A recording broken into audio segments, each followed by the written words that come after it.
A paz do Senhor, meus queridos. Estamos de volta em nosso canal Ensinador Cristão.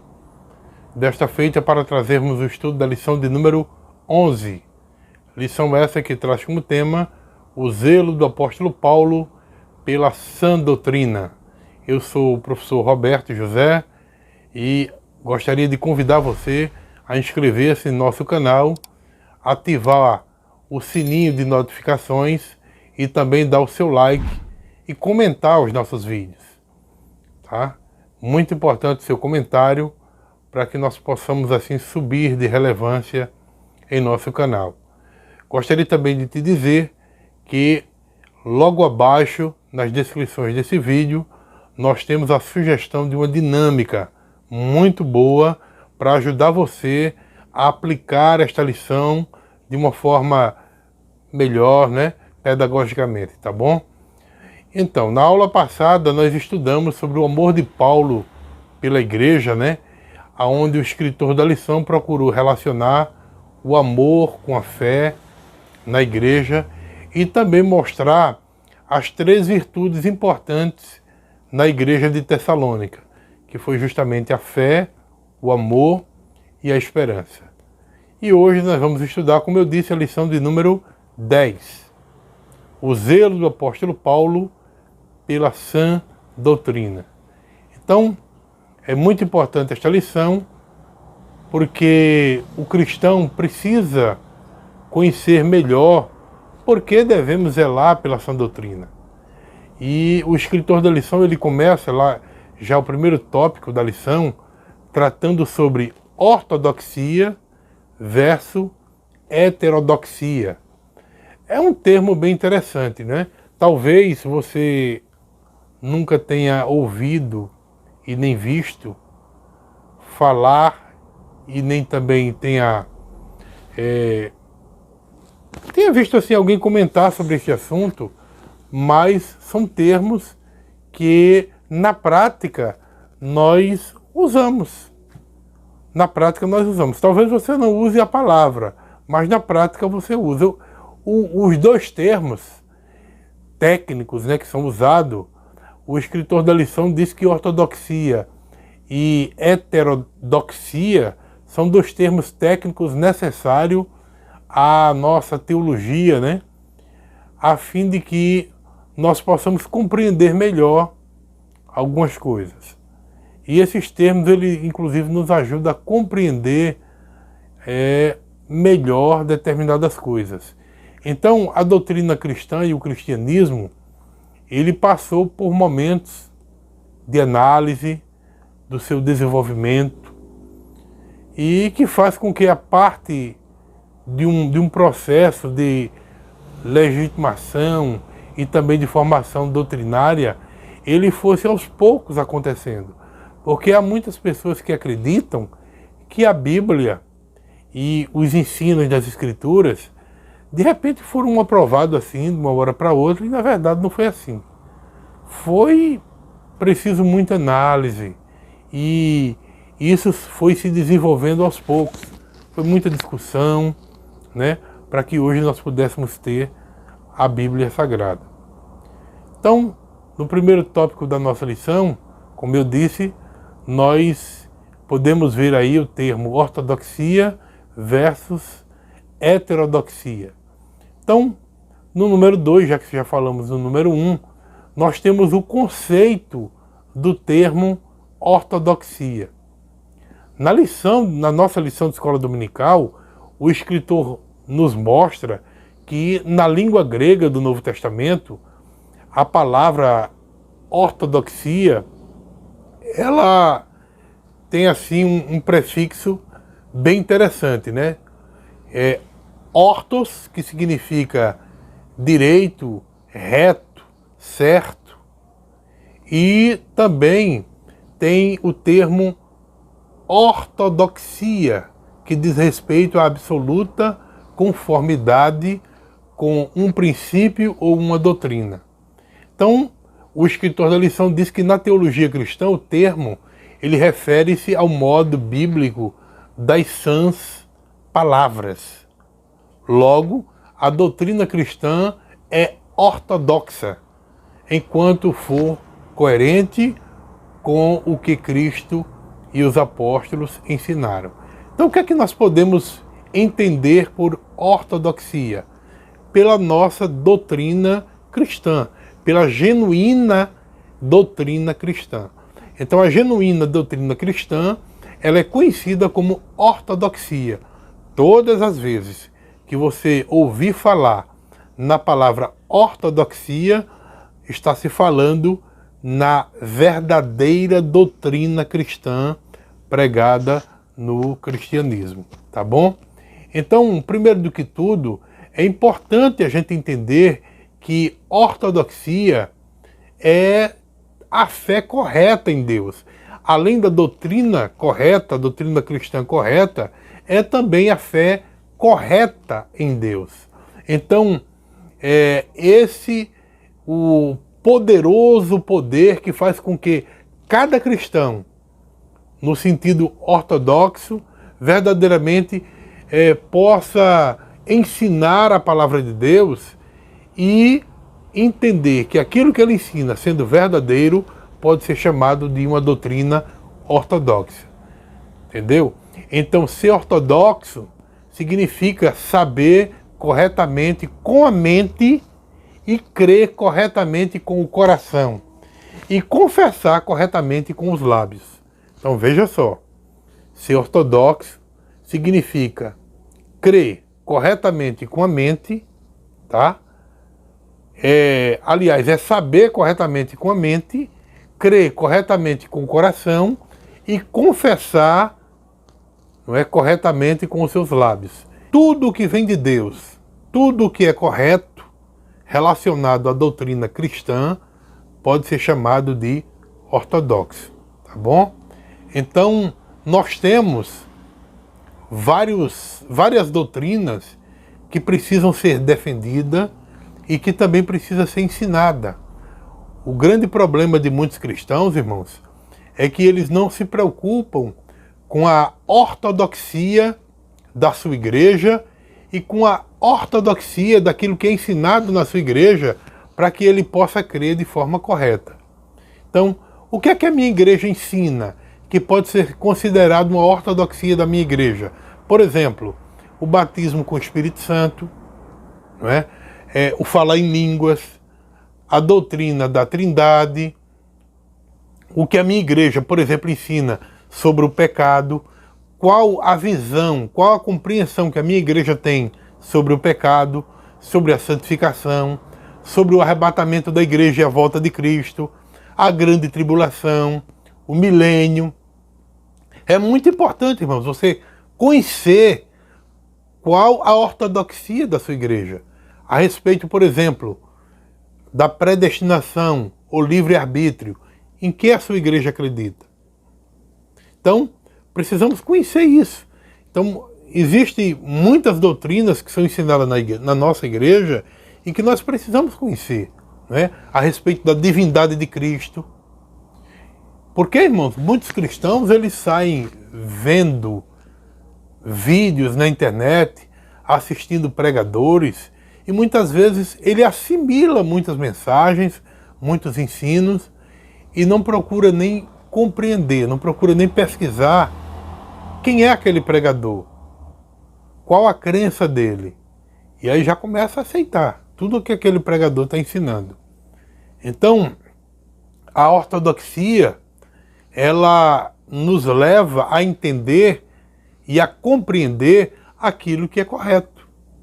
Toda vez que você ouvir a palavra ortodoxia relacionada à fé cristã, está relacionada a isso que eu te disse, a doutrina correta das Escrituras e da igreja da qual você faz parte. Tá bom, meu irmão? Então, ortodoxia, mas tem também o outro termo, que é heterodoxia. O que é que nós podemos entender de heterodoxia? Bom, no livro do escritor da lição, da CPAD, ele diz que heterodoxia é um termo grego que dá o sentido de opinião diferente.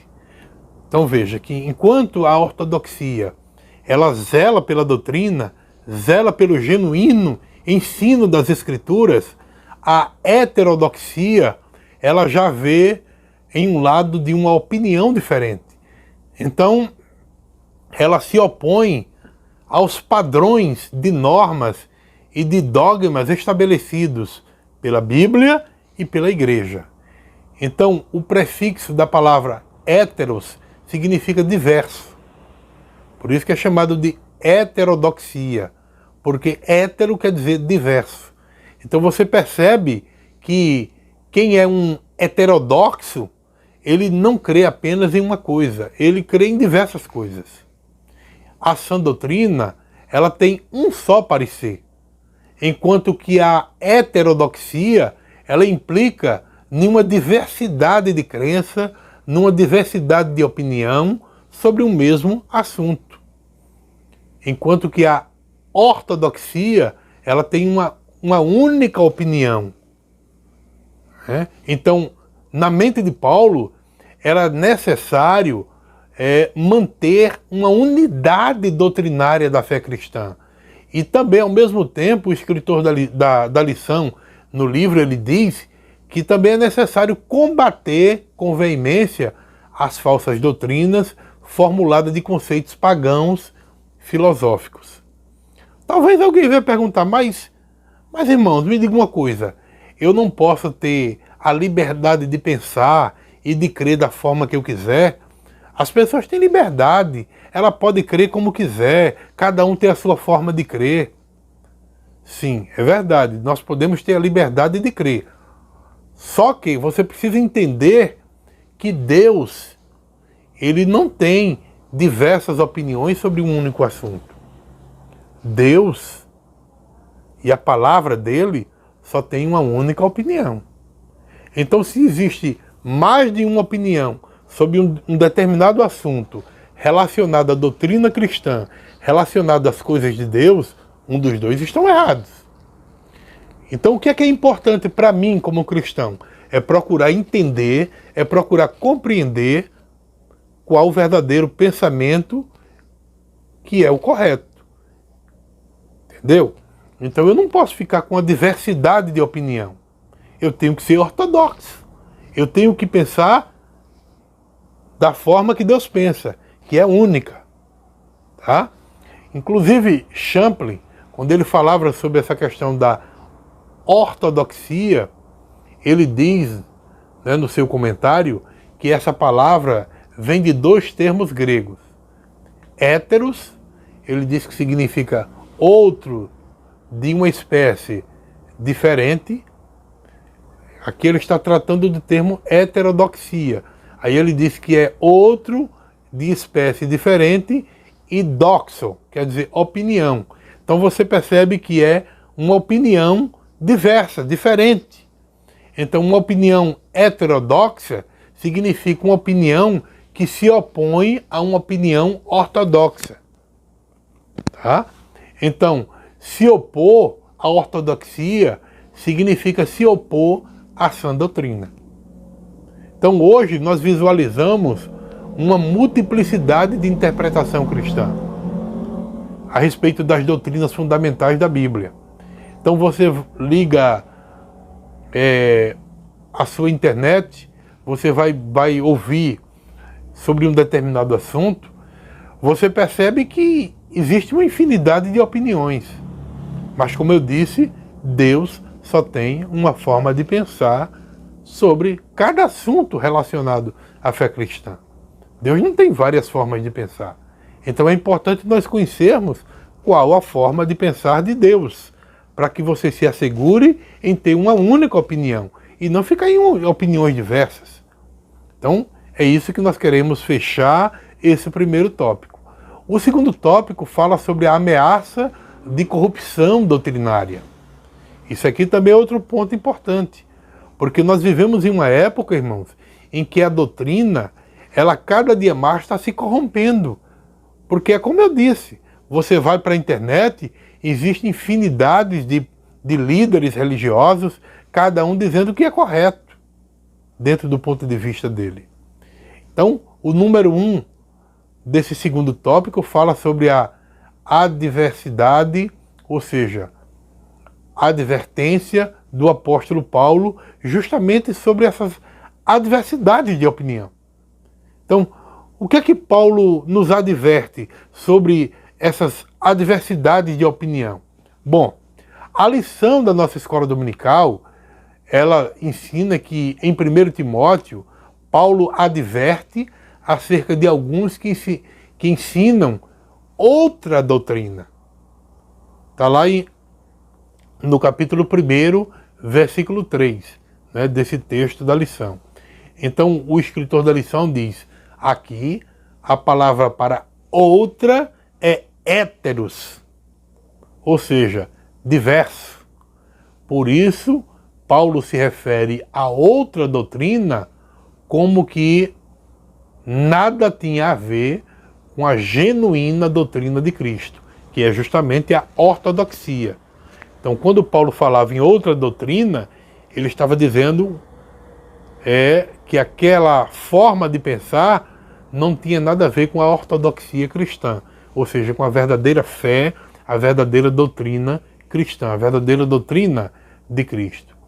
Então, qual é a outra doutrina que Paulo tanto temia e alertava os irmãos a respeito disso? Bom, os seus expoentes, eles professam ser mestres da lei, né?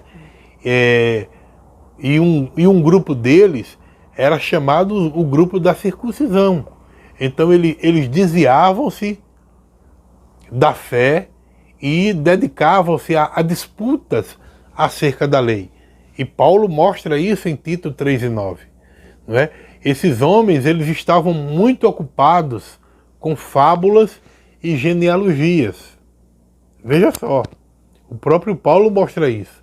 Então, conhecidos também como fábulas judaicas. Então, o que era que eles ensinavam, o que era que eles negavam? De acordo com Paulo, eles negavam a criação, negavam a ressurreição, né? E ainda jactanciavam-se de possuírem uma gnose superior. Ou seja, estava havendo aí, como nós vimos em outras lições, o chamado gnosticismo. Se vocês quiserem entender melhor sobre esse assunto, vá lá e pesquise sobre a lição de número 9 aqui em nosso canal. Tá? No nosso canal nós ensinamos na lição de número 9 sobre o gnosticismo. Então vá lá na lição de número 9, faça essa pesquisa e você vai entender melhor sobre este assunto. Então, a preocupação de Paulo aqui, como nós podemos ver no número 1, né, desse segundo tópico, a advertência do apóstolo, nós podemos ver que era combater os falsos mestres e a sua falsa doutrina. E isso, irmãos, é dever de todo líder. O líder precisa ter essa preocupação de combater os falsos mestres, de combater a falsa doutrina. Porque tem gente, irmãos, que diz assim, eu não vou me preocupar com isso não. Não quero nem me preocupar com esse negócio de heresia, de falsa doutrina. Mas, irmãos, o líder ele precisa se preocupar com isso. Caso contrário, os irmãos da igreja vão cada dia mais se corrompendo, porque eles não vão ouvir apenas o ensino da igreja que ele faz parte. Ele tem celular, ele tem um aparelho e ele vai pesquisar na internet muita coisa e muitas vezes ele é contaminado com ensinamentos errôneos. E ele nem percebe, irmãos, que ele não está tomando o leite genuíno, que ele não está se alimentando da verdadeira doutrina de Cristo. Porque os falsos ensinos, eles não chegam de forma clara para que o cristão muitas vezes perceba que aquilo que ele está aprendendo ali é falso. Não chega assim. Ele chega de forma sorrateira, disfarçada, para que o cristão não compreenda. Então o líder, ele deve pregar a verdade, sim, mas também deve combater a mentira. O líder deve anunciar a sã doutrina, sim, ele deve anunciar a sã doutrina, ele deve ensiná-la, mas também ele deve reprovar as falsas doutrinas. E não apenas ensinar a verdadeira, mas também reprovar as falsas. Então é muito importante entendermos isso. O número 2 desse segundo tópico é uma interrogação, é uma pergunta. Isso é uma forma de entendermos a lição e o assunto da lição e em forma de pergunta, né? Ele pergunta assim, quais eram os problemas de ordem doutrinária? Isso é uma forma socrática de entender um assunto. É chamado de forma socrática na pedagogia porque Sócrates ele usava muito o método questionativo. Então, o que é que a lição diz? A lição diz o seguinte, as igrejas plantadas por Paulo e outros apóstolos no primeiro século sofreram com a infiltração de conceitos filosóficos pagãos e judaizantes na interpretação da doutrina apostólica. Nas igrejas como a de Corinto e a de Éfeso, haviam, inclusive, os que afirmavam crer no Evangelho, mas não renunciavam os costumes pagãos. Então, há alguns, né, inclusive, como diz o escritor da lição, que traziam uma espécie de bagagem religiosa do legalismo judaico, né, aliado ao gnosticismo, e chegava para ensinar na igreja tudo aquilo. E se não tivesse um mestre ali que compreendesse bem a doutrina de Cristo, os irmãos poderiam até aceitar tudo aquilo sem perceber que estavam sendo enganados. Então, o grande mestre, né, William Barclay, ele mostra algumas características dessas heresias que estavam atacando a igreja naquela época. A primeira coisa que William Barclay mostra que estava atacando a igreja daquela época, as características que ele aponta é intelectualismo especulativo. Então, o gnosticismo, ele fazia uma junção, e junção essa espúria da filosofia grega com o judaísmo, e que afirmava ser a salvação um privilégio de poucos iluminados, que alcançava por meio de uma espécie de conhecimento esotérico. Então veja que é uma espécie de característica de conhecimento especulativo. Tem gente que ele entra nessa linha e quer especular, quer questionar até o próprio Deus. E se dizem cristãos, especulando, procurando sondar, querer saber das coisas de Deus, além do que está escrito nas Escrituras, para obter o chamado conhecimento especulativo. Mas nós não podemos, irmãos, jamais ir além do que está escrito. Se a Bíblia se recusa em falar em um determinado assunto, quem sou eu para querer especular Deus? Nós não somos ninguém. Outra característica também mostrada por William Barclay, né, dessas heresias, era a soberba arrogante desses homens. Então os hereges, eles eram extremamente vaidosos. Eles se achavam em um nível intelectual superior aos demais. O William Barclay também mostra o chamado ascetismo rigoroso, porque os hereges, irmão, daquela época, eles estabeleciam regras pesadas com respeito à comida, com respeito ao sexo, ao ponto, inclusive, de proibir até o casamento. Imaginem. Outra coisa também era a imoralidade desaforada, porque o gnosticismo, ele oscilava entre dois extremos, né? Em um determinado momento, eles afirmavam que nós devemos privar o nosso corpo de qualquer prazer. Já em outro momento, eles ensinavam que o corpo não tinha valor algum. E aí o homem poderia cair nas malhas da imoralidade, que o corpo não tinha valor de nada mesmo. Então veja a contradição. Outra característica também apontada por William Barclay era a ganância insaciável. Os falsos mestres, eles usavam a religião para se beneficiar. E hoje em dia, irmãos, está acontecendo a mesma coisa.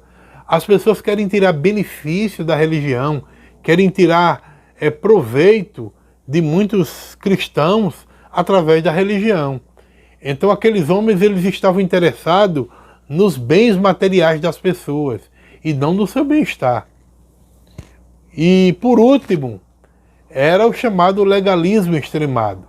Então os falsos mestres, eles vinham do judaísmo e a partir daí as suas heresias estavam vinculadas ao legalismo religioso. A circuncisão, por exemplo, foi algo que eles discutiram de uma forma muito grande no primeiro concílio.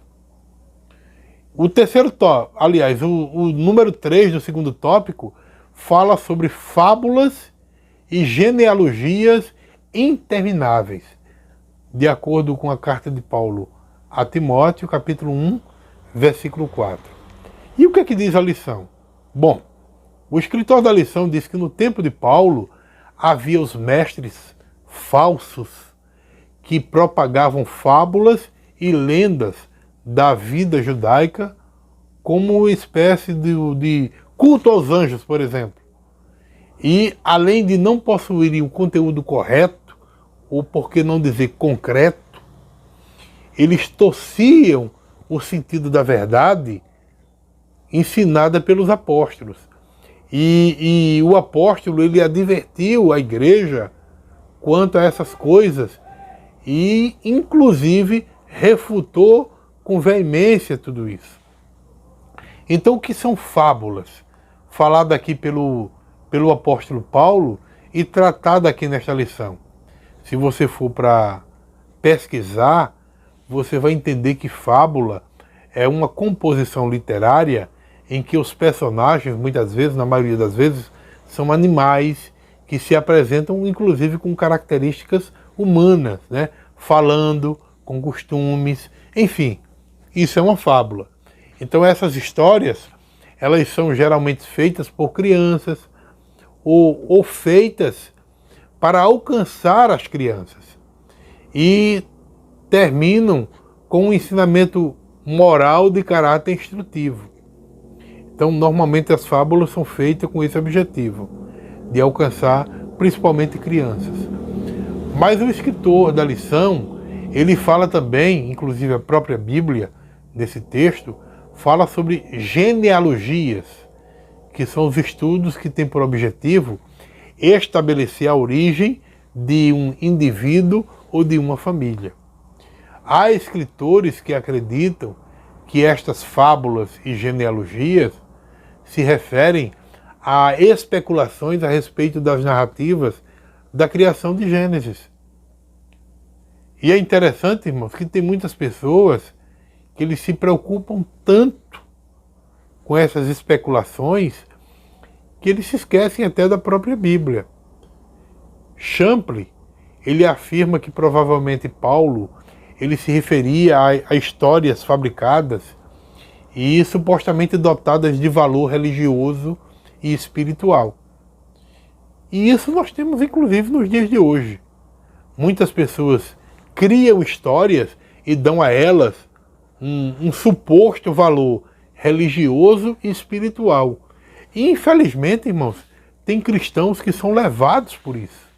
Eles deixam de acreditar na Bíblia para acreditar nessas histórias contadas por muitas pessoas. Eu conversei com um irmão, um pastor, que ele é bacharel em teologia e ele estava tentando me convencer, irmãos, de que a primeira mulher de Adão não foi Eva. Eu creio que alguns dos irmãos que estão me ouvindo já ouviram falar nessa história, de que a primeira mulher de Adão não foi Eva, foi Lilith. E eu perguntava para esse irmão, eu digo, me diga uma coisa, Qual é a base que você tem para acreditar numa história dessa? Ah, irmãos, é porque existem livros que falam sobre isso. E eu disse, você acredita na história de Adão e Eva, de que Adão se casou com Eva?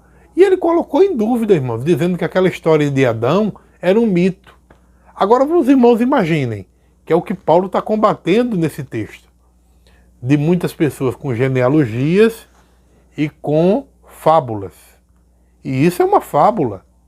O camarada preferir acreditar de que Adão se casou primeiro com Lilith de que com Eva, que está escrito nas Escrituras, na Bíblia Sagrada, eu deixar de acreditar na Bíblia para acreditar em fábulas, é terrível, irmão. Mas infelizmente, muitos se deixam levar por isso. Terceiro tópico da nossa lição. Bom, o terceiro tópico, ele fala sobre a igreja como guardiã da sã doutrina. Isso aqui é bem interessante, irmãos. Então, o número 1 desse terceiro tópico diz assim: a igreja é coluna e firmeza da verdade. Observe que a igreja, como guardiã da sã doutrina, Paulo, aqui em 1 Timóteo 3,15, ele mostra que a igreja deve ser coluna e firmeza da verdade. Só assim ela pode ser guardiã da sã doutrina. Então Paulo, ele não está dizendo que a igreja seja a verdade em si mesma. É evidente que não.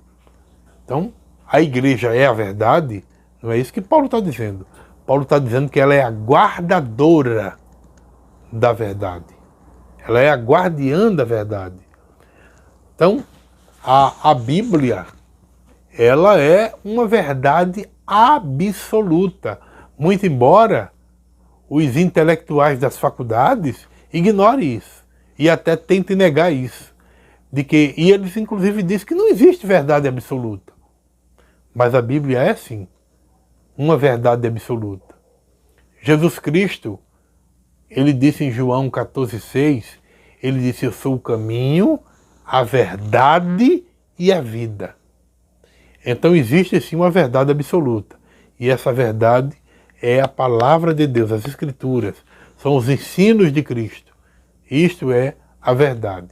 Então o mundo vive hoje mergulhado em um contexto onde eles tentam dizer que a verdade só não existe. Não existe. E, inclusive eles combatem. Então, eles negam a verdade, combatem a verdade, tentam deformá-la, tentam deturpá-la e substituí-la também por uma espécie de mentira disfarçada. E o que é que o cristão deve fazer para ele ser um baluarte, um combatedor das heresias e ser, como diz aqui o número 1 desse terceiro tópico, ser um guardião da sã doutrina e ser coluna e firmeza da verdade? Ele deve usar armas espirituais. Então, precisa ter muito cuidado, porque hoje nós vivemos em uma época, como eu disse, onde eles querem dizer que tudo é relativo. Não existe uma verdade absoluta, que tudo é relativo.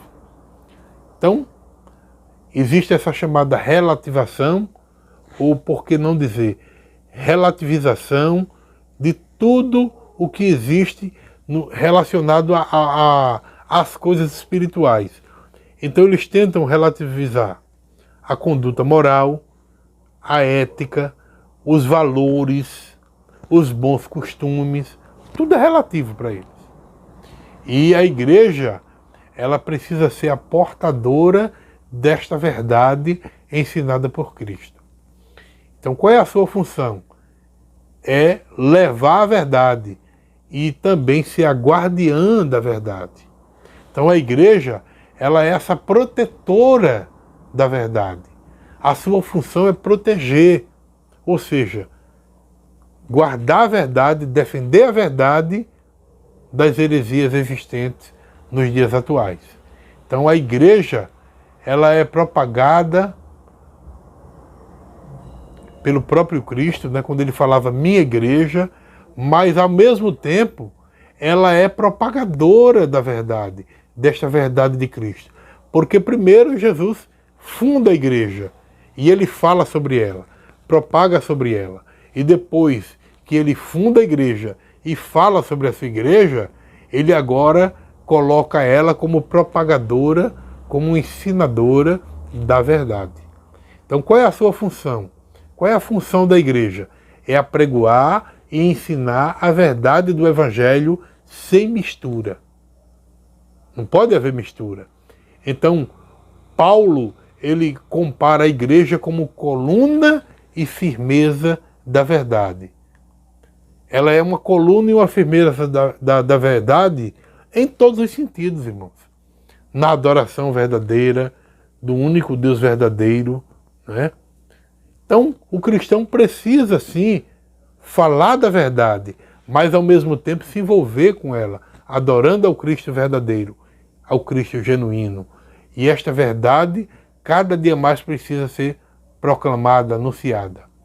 Então, o número 2 desse terceiro tópico fala sobre o objetivo do zelo pela sã doutrina. Se eu quero zelar pela sã doutrina, existe um objetivo nisso, não é verdade?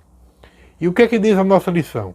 Bom, a lição ela diz assim: qual seria o objetivo de zelar pela sã doutrina? Primeiro, preservar o amor de um coração puro e de uma fé não fingida. A finalidade da defesa da doutrina é o amor como prática sincera da fé em Cristo. Então o falso ensino e os falsos mestres, eles geram contenda, eles geram dissensão e também eles afastam as pessoas da comunhão. E o cristianismo, ele chega com a ortodoxia, que é o ensino da doutrina correta, para trazer o que disse o salmista lá no Salmo 119, versículo 5. É isso que ele vem trazer. O salmista diz: lâmpada para os meus pés é a tua palavra e luz para o meu caminho. Então a lâmpada naquela época, ela era diferente daquela que temos hoje. Se você for para o dicionário, você vai ver que a lâmpada era uma espécie de vaso que ardia uma luz e iluminava a casa quando eles colocavam óleo. E essa palavra, né, de lâmpada é um vaso alimentado por óleo. Era isso que era uma lâmpada daquela época. Então a unção, ela é tipificada também com óleo, né, do mesmo jeito como óleo. E também nós somos comparados a sal da terra e luz do mundo. O que é que a luz faz? Dá brilho, dá fulgor, ilumina, orienta. Assim também somos nós. Nós precisamos dar orientações espirituais para que as pessoas não sejam envolvidas com heresias, irmãos, com heresias. E só o ensino da sã doutrina vai fazer com que as pessoas escapem das heresias. Heresias essas que têm contaminado muitas igrejas. Muitos irmãos estão estudando os chamados cursos teológicos, que eles acham que estão se formando, crescendo e aprendendo mais, mas muitas vezes esses cursos, que muitas vezes são oferecidos até de graça, mas é como uma chama que arde, né, para tentar tirar você da verdade e levar você para a mentira. Essa é que é a grande verdade. Então, como o cristão, ele precisa fazer para fugir disso e combater isso? Ele deve caminhar na verdade. Ele deve ser iluminado pela verdade, pela sã doutrina. Ele deve ser alimentado pelos ensinos corretos e não pelos ensinos errados. É preciso termos muito cuidado, irmãos, porque muitas pessoas estão sendo enganadas e nem percebem. Número 3, a primazia do amor. A primazia do amor, aqui o apóstolo Paulo, né, quando ele falava em 1 Timóteo 1:5, ele falava sobre o fim do mandamento, que é o amor. O que é que diz a lição? A nossa lição, ela diz em 1 Timóteo, o amor aparece como um freio, um instrumento de equilíbrio no combate à falsa doutrina. Então, quer combater a falsa doutrina? Qual é o instrumento que eu devo usar? É a palavra de Deus, mas esta palavra, ela tem que estar recheada de amor. Porque se você não tem amor, quando você for tentar esclarecer a mente de alguém que está enganado pela falsa doutrina, você vai acabar afastando ele mais de Deus, porque ele vai ficar revoltado. Mas quando isso é feito com amor, irmãos, aí já é diferente. Né? Então precisa ter muito cuidado com isso.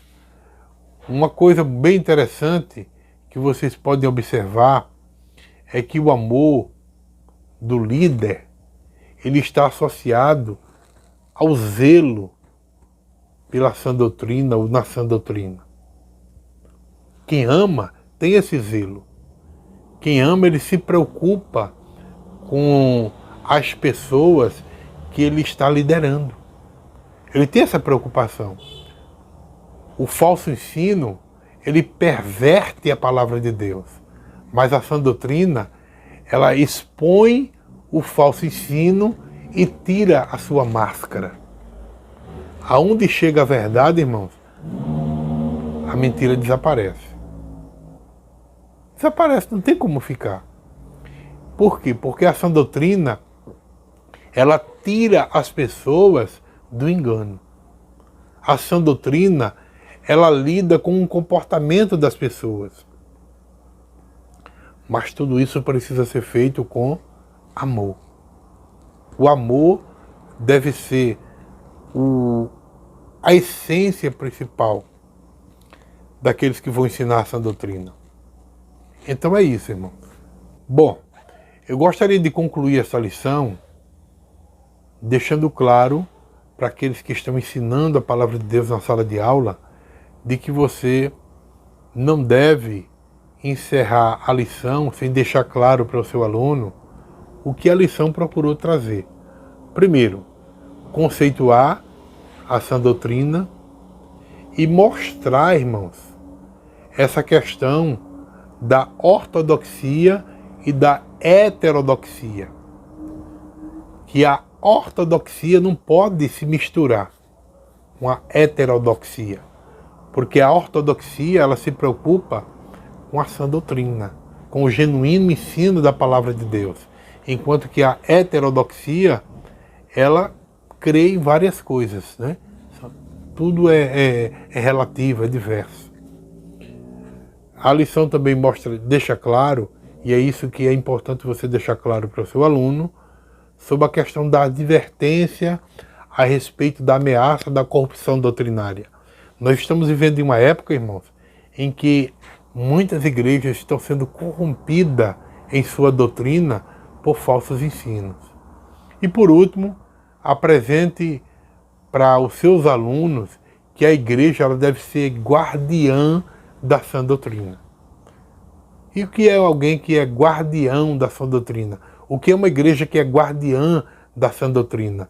É aquela que aprende ela, ensina aos seus membros, mas ao mesmo tempo combate o erro, combate a falsa doutrina. Tá bom? Que Deus abençoe. Espero que esta lição tenha contribuído para o engrandecimento espiritual e para uma compreensão melhor do estudo das Escrituras. Deus abençoe, queridos.